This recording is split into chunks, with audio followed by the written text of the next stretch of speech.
lesson, we are gonna learn this kanji. Ga. The definitions of this kanji are picture, stroke of kanji, plan, etc. And this image might help you memorize this kanji.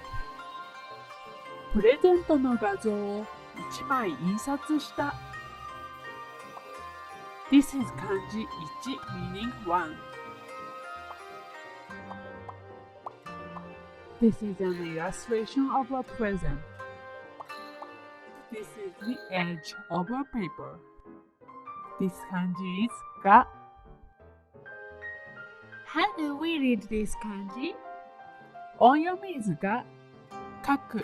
There's no common kunyomi reading. An example word is 映画.